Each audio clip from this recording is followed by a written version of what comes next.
यानी हम इस चैप्टर में क्या पढ़ेंगे, सबसे बड़ा मुद्दा यही तो है क्यों किया जा रहा है। अगर एग्रीमेंट नहीं है, अगर 3 बुक में डिवाइड है, हम जो डिटेल्स रहती है, ठीक है, चलिए अब हम स्टार्ट करते हैं। Hello everyone, welcome to commerce with PC. मैं विधि जोशी आपका बहुत बहुत स्वागत करती हूँ हमारे नए यूट्यूब चैनल में, और मैं आपको अकाउंटेंसी पढ़ाऊंगी। तो हम स्टार्ट करते हैं अपना पहली बुक का अकाउंटेंसी। जो 12th क्लास की अकाउंटेंसी है वो 3 बुक में डिवाइड है।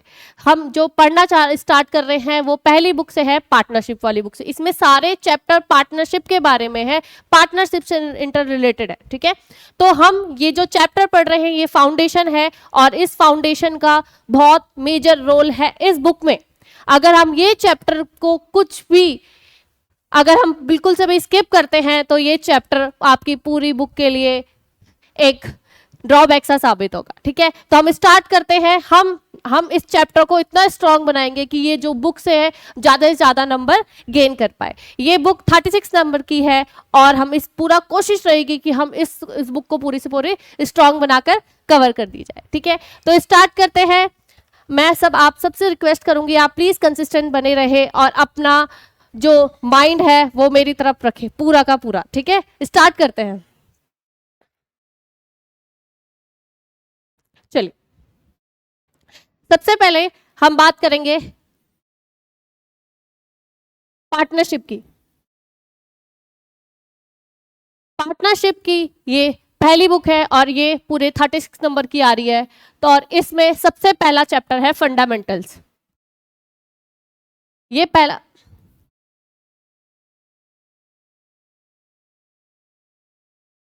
यानी हम इस चैप्टर में क्या पढ़ेंगे, बेसिक्स पढ़ेंगे, जो सारे चैप्टर के लिए बहुत इंपॉर्टेंट है। चलिए स्टार्ट करते हैं। सबसे पहले हम पार्टनरशिप के बारे में पढ़ेंगे। आप लोगों ने सुना होगा पार्टनरशिप क्या होती है, कभी सुना है?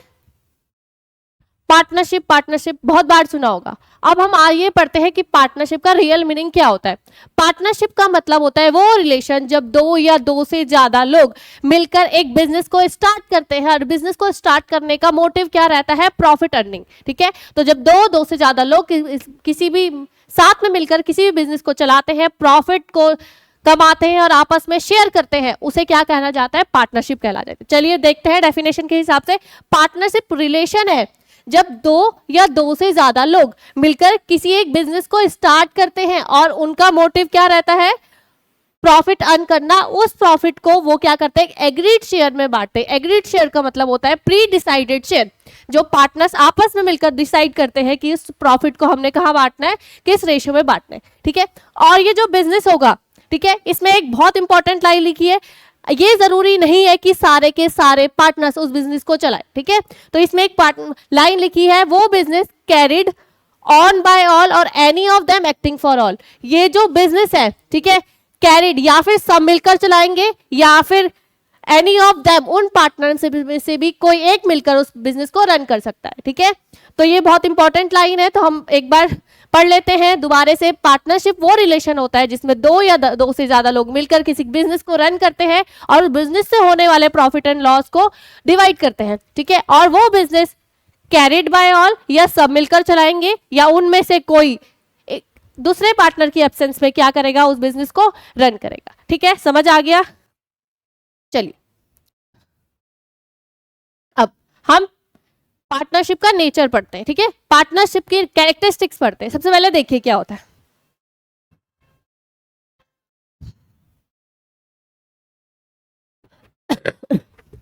देखिए स्टार्ट करते हैं। 2 और मोर पर्सन, याद रखिएगा जो कैरेक्टरिस्टिक्स होते हैं वो डेफिनेशन से ही निकलते हैं। सबसे पहले हमने पढ़ा था वहां 2 और मोर पर्सन, तो पहला फीचर्स बोलता है कि पार्टनरशिप में 2 या 2 से ज्यादा लोग होने चाहिए, ठीक है। सबसे पहले हम पढ़ेंगे इसमें मिनिमम कितना है, 2 पर्सन, और मैक्सिमम, करंटली मैक्सिमम कितना है, 50, ठीक है। ये बहुत इंपॉर्टेंट है। चलिए देखिए, इन्होंने बोला है there must be at least 2 person to form a partnership. किसी भी पार्टनरशिप को बनाने के लिए हमारे पास 2 लोगों का होना बहुत जरूरी है, मिनिमम 2। एक सिंगल कोई बिजनेस स्टार्ट करता है तो हमने 11th में पढ़ा था क्या होता है, सोल प्रोपराइटर, ठीक है। चलिए देखते हैं, इन्होंने बोला वो पार्टनर मिलकर जो एक इंडियन कॉन्ट्रैक्ट एक्ट 1872 के अंदर कंपिटेंट होते हैं, ठीक है। अब देखिए इसका मतलब, उनको सबसे पहले बोला है जो पार्टनर होगा वो कंपिटेंट होना चाहिए, वो क्या नहीं होना चाहिए, एक अनसाउंड माइंड। अनसाउंड माइंड का मतलब क्या होता है कि दैट मीन्स वो अपने दिमाग से अपने अच्छी तरीके से डिसीजन मेकिंग, सोच विचार कर सकता है, ठीक है। चलिए, अनसाउंड माइंड का मतलब क्या हुआ, होता है ना कहीं किसको दिक्कत होती है, ठीक है, वैसी। तो वो पर्सन क्या होना चाहिए, माइंडफुल होना चाहिए, साउंड माइंडेड इंसान होना चाहिए, ठीक है।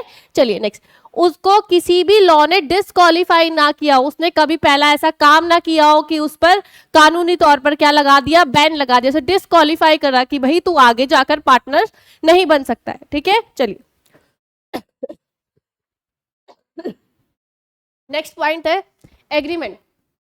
पार्टनरशिप में, अच्छा एक बात बताओ, हम कोई भी ABC 3 मिलकर बिजनेस स्टार्ट किया और कोई भी एग्रीमेंट डिसाइड नहीं है, चल हम बिजनेस करते, आगे जाके क्या होगा, डिस्प्यूट होगा, ठीक है। इसीलिए जब पार्टनरशिप होता है तो एग्रीमेंट को भी हम क्या करते हैं, क्रिएट करते हैं, ठीक है। जिससे क्या होगा कि वो आने वाले क्या करेंगे, उस एग्रीमेंट को फॉलो करके किसी भी डिस्प्यूट को, कोई भी ऐसा पॉइंट आएगा जहां पर डिसीजन लेने की जरूरत पड़ेगी या कोई भी ऐसा स्टेप आएगा विद टर्म एंड कंडीशन को डिफाइन करेगा एग्रीमेंट। चलिए देखिए क्या होता है, partnership comes into existence by an agreement. Partnership किसके साथ आती है, एग्रीमेंट के साथ आती है, ठीक है। और ये जो एग्रीमेंट है या फिर रिटर्न होगा या फिर ओरल होगा। देखिए इसमें क्या बोला गया है, एग्रीमेंट होना चाहिए, लेकिन ओरल हो या रिटर्न हो ये डिपेंड करता है पार्टनरशिप पर, ठीक है, पार्टनर्स की चॉइस पर, ठीक है। तो एग्रीमेंट ओरल भी हो सकता है और रिटर्न भी हो सकता है। चलिए उसके बाद which may be for a particular venture, ठीक है। एक जो एग्रीमेंट हो किसी पर्टिकुलर बिजनेस के लिए होगा, ठीक है, पार्टनरशिप के लिए होगा। अब देखिए सबसे पहले दो तरीके का एग्रीमेंट होता है, अभी बताया, ओरल और रिटर्न। चलिए अच्छा एक बात बताइए, खुद ही बताइए, हम किसी से जब लिखित तौर पर लेते हैं तो वो ज्यादा वैलिड प्रूफ रहता है ना, ठीक है। इन्होंने बोला है एग्रीमेंट ओरल भी हो सकता है, रिटर्न भी हो सकता है, पर अगर आपने सोचा जाए तो कौन सा ज्यादा अच्छा एग्रीमेंट है, आप बताइए कौन सा है, रिटर्न एग्रीमेंट। रिटर्न एग्रीमेंट क्यों, क्योंकि हमारे पास प्रूफ है, एविडेंस है। अगर कल के दिन कोई भी ऐसी बात हो जाती है, मिस हैपनिंग हो जाती है, तो हमें फॉलो, हमने लिखित में ले रखा है, ठीक है। और रिटर्न एग्रीमेंट को क्या कहा जाता है, पार्टनरशिप डीड, ठीक है। क्या कहा जाता है, पार्टनरशिप डीड। ओरल के लिए कुछ नाम नहीं है, सब बच्चे पूछते हैं दीदी अगर रिटर्न को बोला ऐसे बोला जाता है, ठीक है, तो ओरल को क्या बोला जाता है, ओरल के लिए कुछ नहीं बोला गया है, रिटर्न को पार्टनरशिप डीड बोला जाता है, ठीक है। चलिए, और पार्टनरशिप डीड क्या है, एक तरीके का एग्रीमेंट है जो किस फॉर्म में है, रिटर्न फॉर्म में है, समझ आया, ठीक है। चलिए नेक्स्ट है हमारे पास लॉफुल बिजनेस। क्या हुआ, ABC मिले, ठीक है, वो किन्होंने कोई बिजनेस स्टार्ट किया और वो बिजनेस इलीगल है, वो ऐसा काम कर रहे हैं जो कानूनी तौर पर लीगल नहीं है, ठीक है। तो बताइए क्या वो कानूनी तौर पर पार्टनरशिप एक्ट के अकॉर्डिंग क्या वो बिजनेस कहलाएगा, लॉफुल बिजनेस कहलाएगा, नहीं, हम उसको पार्टनरशिप फर्म बोल ही नहीं सकते जब तक क्या ना हो, बिजनेस क्या ना हो, एक लॉफुल बिजनेस ना हो, ऐसा बिजनेस ना हो जब तक जो क्या है कानूनी तौर पर जिसको क्या दिया गया है, वैलिड बोला गया है, ठीक है।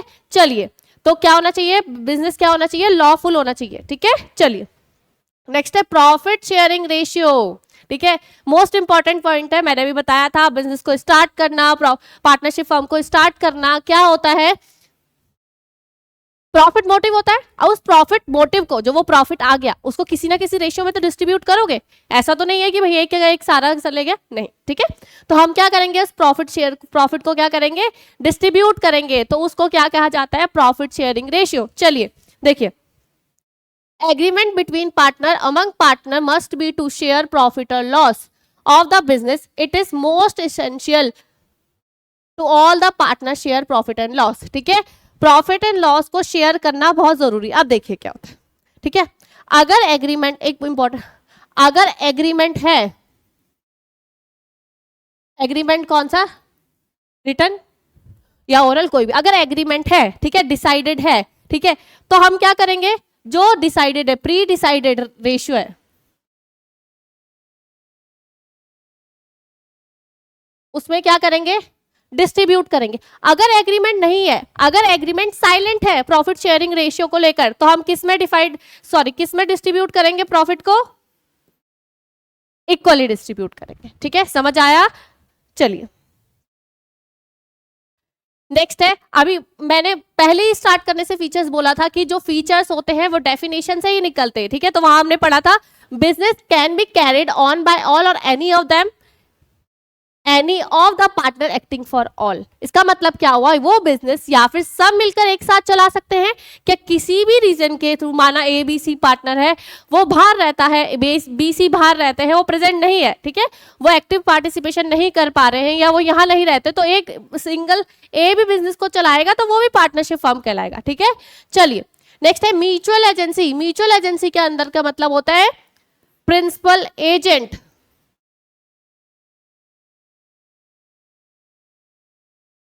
प्रिंसिपल एजेंट रिलेशनशिप होता है। देखिए प्रिंसिपल एजेंट रिलेशनशिप का मतलब क्या हुआ, एज एन एजेंट एक पार्टनर रिप्रेजेंट करेगा अदर पार्टनर्स को भी, ठीक है, और thereby bind them through his act. अगर किसी एक पार्टनर ने डिसाइड किया, डिसीजन लिया है, तो वो दूसरा पार्टनर उसको फॉलो करेगा। दैट मीन्स क्या हुआ, अगर किसी एक ने डिसीजन लिया है तो वो दूसरा भी उससे क्या है, बाइंड है कि उसको भी उसको क्या करना पड़ेगा, फॉलो करना पड़ेगा। ठीक है, एज अ प्रिंसिपल, और प्रिंसिपल के according he is bound by the act of other partner. अब देखिए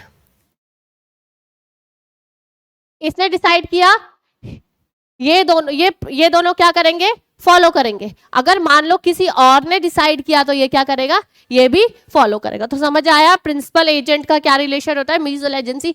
ये पढ़ लीजिएगा, ये इंपॉर्टेंट है, कई बार पूछा जाता है। ठीक है, चलिए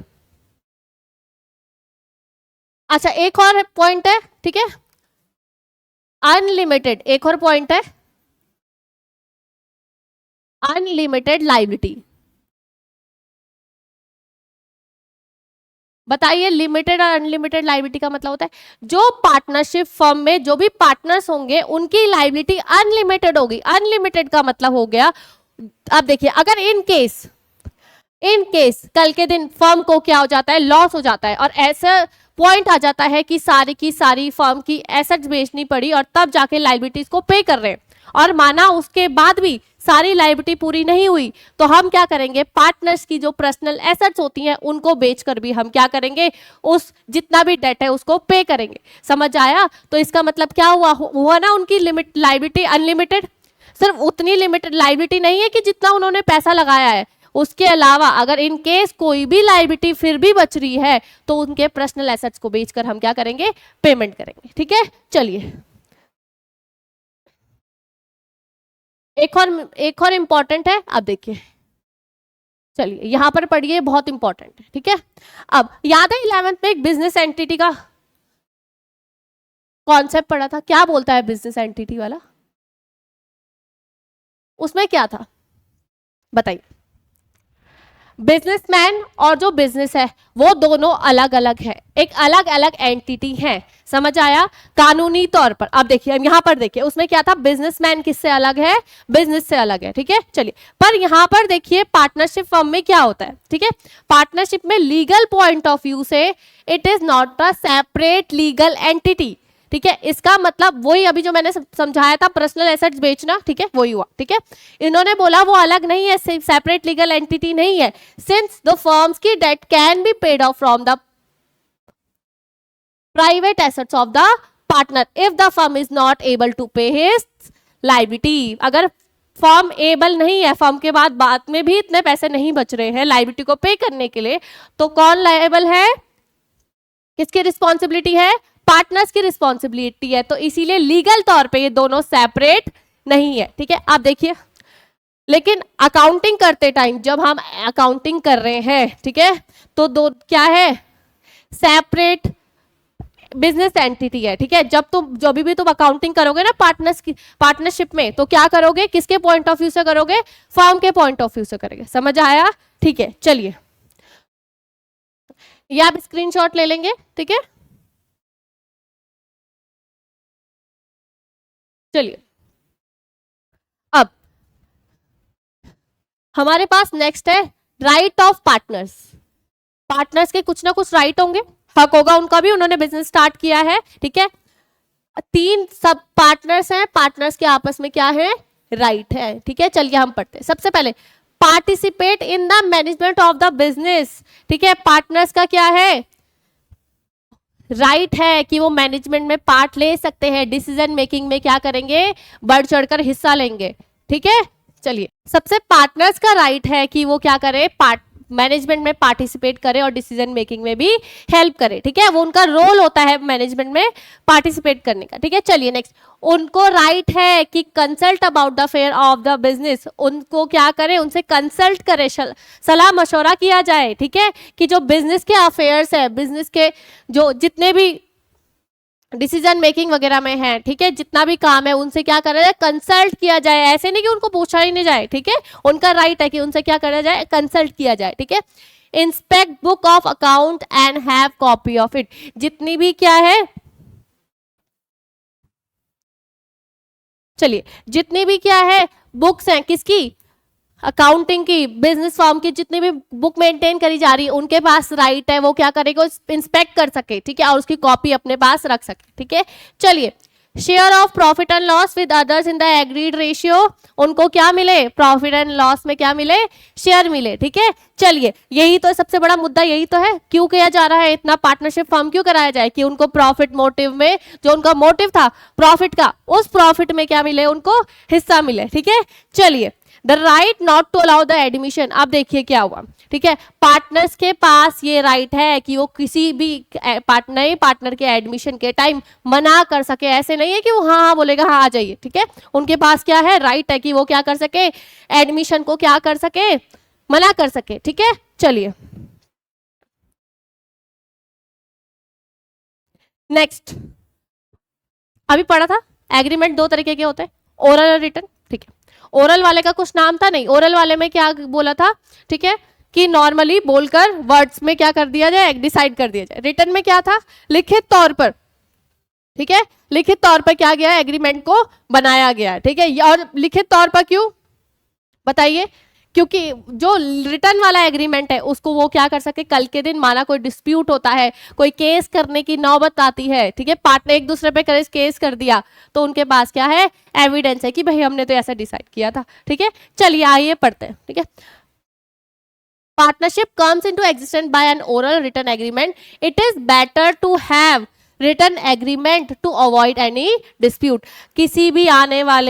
किसी भी टाइम पर डिस्प्यूट हो जाए आने वाले टाइम पर, तो क्या हो जाए, हम उसको क्या कर सके, उसके लिए अच्छा है कि हम क्या मेंटेन करें, रिटन एग्रीमेंट बनाया जाए, ठीक है। Written document known as partnership deed, और इसके अंदर क्या क्या रहता है, डिटेल्स रहती है, ठीक है। चलिए अब हम इसके कंटेंट पढ़ेंगे, पार्टनरशिप डीड में क्या लिखा रहता है। चलिए, सबसे पहले है name and address of the firm, firm का क्या नाम है और फर्म कहां पर चल रही है उसका क्या लिखेंगे, एड्रेस भी लिखेंगे, ठीक है। चलिए next, address of the principal place of the business, ठीक है। प्रिंसिपल प्लेस होता है ना कि ऑफिस कहां पर चल रहा है, फैक्ट्री कहां पर चल रही है, ये सब चीजें, ठीक है। नेचर ऑफ बिजनेस, बिजनेस चल तो रहा है पर किस चीज में डील कर रहा है वो भी लिखेंगे, ठीक है। डेट और commencement of the business, partnership किस डेट से स्टार्ट हुई, और अगर पार्टनर क्या है, शॉर्ट पार्टनरशिप शॉर्ट ड्यूरेशन के लिए है, अगर पहले से डिसाइडेड है इसको कब बंद करना है तो वो भी हम मेंशन करेंगे, ड्यूरेशन, ठीक है। Amount of capital to be contributed by the partners, partner से कितना कितना पैसा लगाया है उनके नाम के साथ, उनके एड्रेस के साथ मेंशन करेंगे, ठीक है। चलिए, इंटरेस्ट ऑन कैपिटल रेट, उन्होंने कैपिटल लगाई है, उन्हें कुछ ना कुछ रिटर्न तो मिलेगा पार्टनर्स को, तो इंटरेस्ट ऑन कैपिटल भी क्या होगा, डिसाइड रहेगा कि कितना देना है, ठीक है। प्रॉफिट शेयरिंग रेशियो, ठीक है। इंटरेस्ट ऑन लोन, 2 तरीके के होते हैं, एक पार्टनर्स किसको देता है, फर्म को, और दूसरे में क्या होगा, फर्म किसको देगी, पार्टनर्स को, ठीक है। चलिए, 2 तरीके के लोन होते हैं तो इसका रेट भी क्या होता है, डिसाइड हुआ रहता है, ठीक है। चलिए next, amount and salary, sorry amount of salary, commission, bonus, ठीक है, जो भी पार्टनर्स को मिलेगा उसका डिसाइड रहेगा कि कितना देना है, ठीक है। वैल्यूएशन ऑफ गुडविल, ठीक है, गुडविल सबको पता है, ठीक है। गुडविल क्या होता है, इसमें एक आगे चैप्टर है गुडविल में, गुडविल एक इनटेंजिबल एसेट्स होती है, ठीक है। तो हम उस गुडविल को किस तरीके से वैल्यू करेगा उसका मेथड भी हम क्या करेंगे पहले से ही लिख लेंगे, ठीक है। अकाउंटिंग पीरियड, कौन सा पीरियड फॉलो कर रहे हो, 31 मार्च, 31 दिसंबर। मैंने बताया था ड्यूरेशन, अभी बताया था, अगर शॉर्ट ड्यूरेशन हो तो इसमें लिखेंगे, ठीक है, ड्यूरेशन ऑफ पार्टनरशिप, ठीक है। चलिए अब होप कि आप सबको समझ आ रहा है पार्टनरशिप डीड, पार्टनरशिप बहुत जरूरी है, ठीक है। एक बार पढ़, अच्छा आप देखिए एक छोटा सा क्वेश्चन सबके मन में आता है, it is essential to have a partnership deed, क्या जरूरी है पार्टनरशिप डीड का होना, तो चलिए पढ़ते हैं।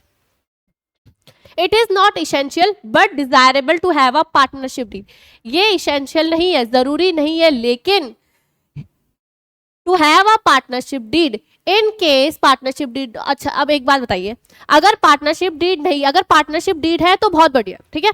अगर पार्टनरशिप डीड नहीं है तो तब क्या क्या करेंगे, ये पॉइंट यहाँ पर दिए गए, ठीक है। दैट मीन्स अगर in case partnership deed absent है तो उसमें क्या बनाया गया है, प्रोविजन बनाया गया है, ठीक है। चलिए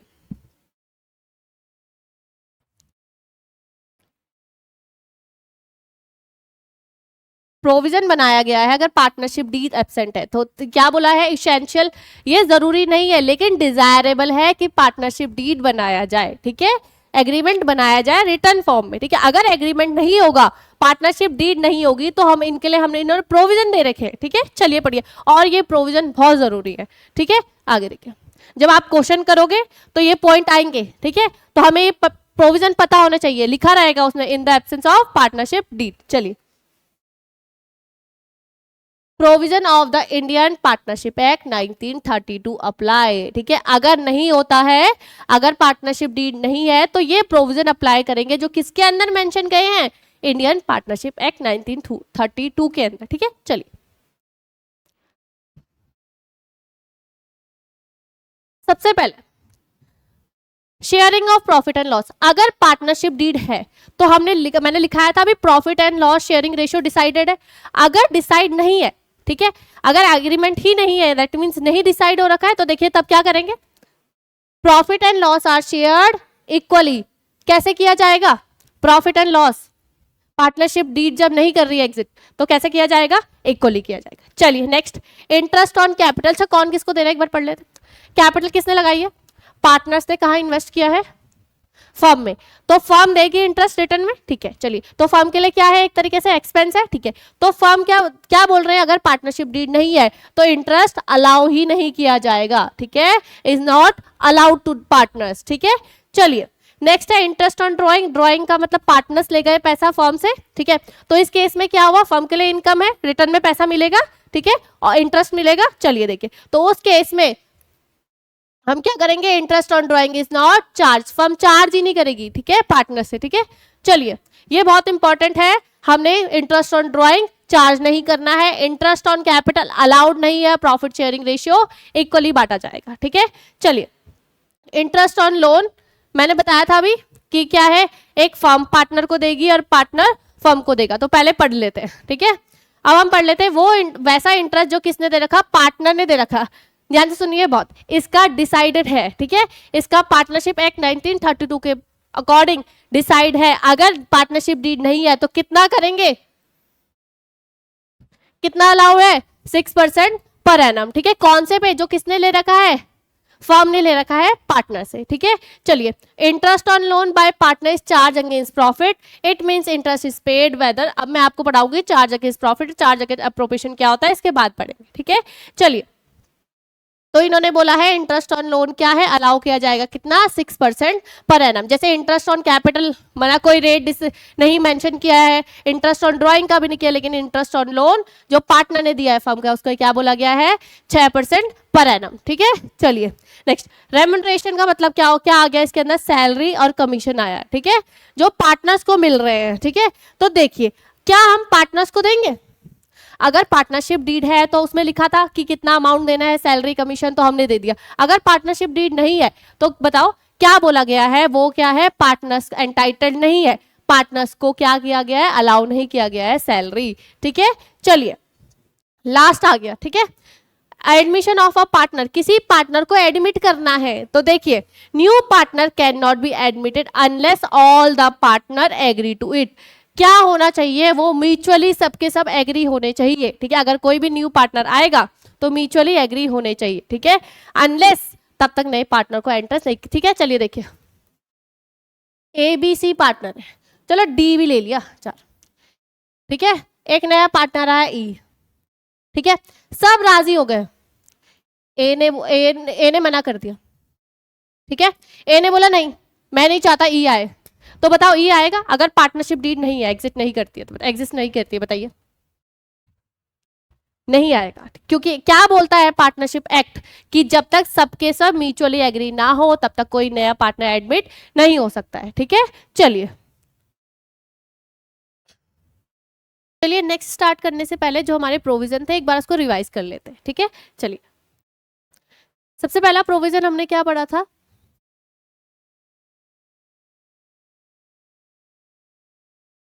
share in profit and loss, यानी प्रॉफिट एंड लॉस रेशियो। ठीक है, अगर पार्टनरशिप डीड में नहीं डिसाइड किया गया है, पार्टनरशिप डीड है ही नहीं, तो हम कैसे प्रॉफिट को डिस्ट्रीब्यूट करेंगे, इक्वली। ठीक है, नेक्स्ट हमारे पास था IOC, इंटरेस्ट ऑन कैपिटल। ठीक है, इंटरेस्ट ऑन कैपिटल अलाउड होगा, नहीं अलाउड नहीं करेंगे। ठीक है, प्रोविजन बोलता है हम इंटरेस्ट ऑन कैपिटल देंगे ही नहीं। ठीक है, चलिए नेक्स्ट था इंटरेस्ट ऑन ड्राइंग, कितना है 12%, नहीं, इंटरेस्ट ऑन ड्राइंग भी हम क्या करेंगे, नॉट चार्ज्ड। ठीक है, नेक्स्ट हमारे पास हो गया इंटरेस्ट ऑन लोन। कौन सा वाला लोन, जो किसने दिया है, पार्टनर्स ने दिया है, किसको, फर्म को दिया है। ठीक है, तो इस पर डिसाइड है कितना, अगर पार्टनरशिप डीड साइलेंट है। ठीक है, अगर पार्टनरशिप डीड है ही नहीं, एब्सेंट है, तो हम क्या करेंगे, कितना देंगे, इंटरेस्ट ऑन लोन कितना है, 6% पर एनम। ठीक है, चलिए सैलरी एंड कमीशन, क्या पार्टनर्स को सैलरी एंड कमीशन देंगे पार्टनरशिप डीड अगर नहीं है तो ये क्या, ये भी क्या है, नॉट अलाउड। ठीक है, और लास्ट क्या था हमारे पास, एडमिशन। एडमिशन में क्या बोला गया था, जब तक सबके साथ म्यूचुअली एग्री ना हो तब तक हम क्या करेंगे, एडमिशन नहीं कर सकते। चलिए आ जाते हैं हम चार्ज अगेंस्ट प्रॉफिट और चार्ज एप्रोप्रिएशन ऑफ प्रॉफिट में। चार्ज अगेंस्ट प्रॉफिट का मतलब होता है वो सारे एक्सपेंसेस फर्म के जिसको हमने पे करना ही करना है इररिस्पेक्टिव ऑफ प्रॉफिट और लॉस इनकर्ड। ठीक है, तो देखिए हमने प्रॉफिट एंड लॉस अकाउंट पढ़ा था, प्रॉफिट एंड लॉस अकाउंट में क्या क्या एक्सपेंसेस आए थे, debit side travelling expenses, advertisement expenses, interest on loan. ठीक है, ये सब चीजें, यानी जो भी आइटम डेबिट साइड जाते हैं किसके, प्रॉफिट एंड लॉस अकाउंट के, वो सारे चार्ज अगेंस्ट प्रॉफिट होते हैं, उनको हमने पे करना ही करना होता है, चाहे फर्म को प्रॉफिट हो चाहे फर्म को लॉस हो। ठीक है, चलिए हमने इसका एग्जाम्पल देख लेते हैं। Interest on loan by partner, rent payable to partner, manager, commission are the charge against profit and are payable whether the firm in earn profit or incurs loss. ठीक है, चलिए नेक्स्ट है एप्रोप्रिएशन ऑफ प्रॉफिट। पहले तो appropriation का मतलब समझ लेते हैं। एप्रोप्रिएशन का मतलब होता है डिस्ट्रीब्यूशन, हमने प्रॉफिट को क्या करना है, डिस्ट्रीब्यूशन। अब नाम से ही क्या पता चला, डिस्ट्रीब्यूट प्रॉफिट को करना है। इन केस लॉस होता है तो हम ये वाले आइटम्स को नहीं अलाउ करेंगे। ठीक है, समझ आ गया, तो that means they are allowed if the firm earn profit during the year, अगर फर्म को प्रॉफिट हुआ है तब हम इसको अलाउ करेंगे। ठीक है, और it is debit side of profit and loss appropriation. Charge against profit कहाँ गया था, डेबिट साइड ऑफ P&L, और ये कहाँ जाएगा, profit and loss appropriation account के डेबिट साइड जाएगा। ठीक है, चलिए हम इसके एग्जाम्पल देख लेते हैं। इसके एग्जाम्पल है salary, commission to partners, interest on capital, transfer to reserves. ये सिर्फ तब देने हैं जब फर्म को क्या हो, प्रॉफिट हो। ठीक है, तो आई होप आपको ये वाला टॉपिक भी बहुत अच्छे से क्लियर हो गया हो। और तो हम खत्म करते हैं आज की अपनी क्लास और आएंगे नई वीडियो के साथ जिसमें हम इसी टॉपिक को और डिटेल में पढ़ेंगे। उसमें हम P&L एप्रोप्रिएशन पढ़ेंगे और उसके सारे आइटम्स को कैलकुलेशन भी सीखेंगे। ठीक है, so thank you so much, पढ़ते रहिए और इसको अच्छे से रिवाइज करके आना। ठीक है, thank you so much, bye bye, take care.